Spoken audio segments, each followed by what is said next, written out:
Donc, c'est bien jaune à la une des journaux. Oui. Hein. Bonjour Laurent, bonjour à tous. Cette semaine, le 1 se penche sur la colère planétaire et tente de nous expliquer pour quelles raisons les peuples se battent.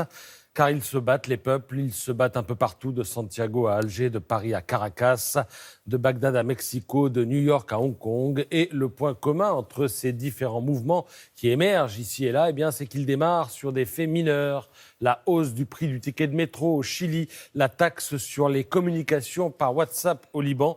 Ces faits mineurs donc, deviennent des étincelles et provoquent soudainement l'expression publique et collective de profondes frustrations accumulées depuis longtemps, décrypte le géographe Michel Fouché. Alors en France, on le sait, tout a démarré avec la hausse du prix de l'essence, mais il y avait aussi la taxe carbone, il y avait la limitation de la vitesse à 80 km/h sur les routes nationales, il y avait tout un tas de détails. Ainsi a émergé la France des Gilets jaunes, cette France mal repérée par les radars du personnel politique et le système médiatique. Cette France qui travaille, se donne du mal, mais qui se sent oubliée, négligée et qui, si elle n'est pas pauvre, eh bien, vit difficilement, pour reprendre les mots de Guillaume Goubert dans La Croix.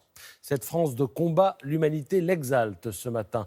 Maude Vergnol écrit qu'un an plus tard, eh bien, le feu a certes perdu de sa vigueur, mais qu'il crépite toujours. Si le chemin des ronds-points au bulletin de vote s'avère sinueux, les Gilets jaunes ont ouvert une brèche et Emmanuel Macron ne pourra pas achever son quinquennat comme il l'a commencé, s'enthousiasme l'éditorialiste. À Ouest-France, on ne regarde pas tout à fait les choses de la même manière.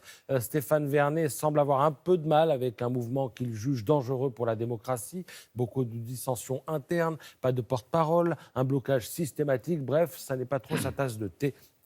Les Gilets jaunes, pas trop la tasse de thé non plus, vous l'imaginez, d'Emmanuel Macron, qui, en ce premier anniversaire, eh bien, c'est d'autant plus que tout peut partir en toupie que le contexte social est sulfureux. La crainte du président de la République, c'est la convergence des colères. Colères dont il suffit de passer devant un kiosque pour en faire l'inventaire. Exaspération dans les hôpitaux, dans les casernes de pompiers, parmi les étudiants, les policiers, les agents du fisc et bien sûr tous les opposants à la réforme des retraites. Une date obsède l'Élysée, le 5 décembre. La France est censée y dire non à la réforme des retraites, mais il se pourrait bien qu'ils lui prennent l'envie de dire non à plein d'autres choses. D'où la pédale douce en ce moment sur les réformes, d'où l'urgence aussi de reprendre le contrôle d'un pays où quelques excités peuvent empêcher une de nos plus grandes philosophes, Sylviane Agacinski, de prendre la parole dans une université, d'un pays où un ancien chef de l'État, François Hollande, peut être interdit de séjour dans une faculté où l'on détruit ses livres, un pays où se déploient les provocations intolérables de l'islam politique. Tous ces exemples, eh bien, je les trouve sous la plume de Vincent Trémollet de Villers, qui signe l'édito du Figaro. L'urgence, écrit-il, eh bien, c'est la restauration de l'autorité de l'État. À ces deux mots, des actes. Les grévistes sauvages des vacances de la Toussaint ont-ils été sanctionnés? Les imbéciles qui brûlent les bâtiments et tirent sur la police ont-ils été arrêtés? Les militants qui déchirent les livres ont-ils été exclus de l'université?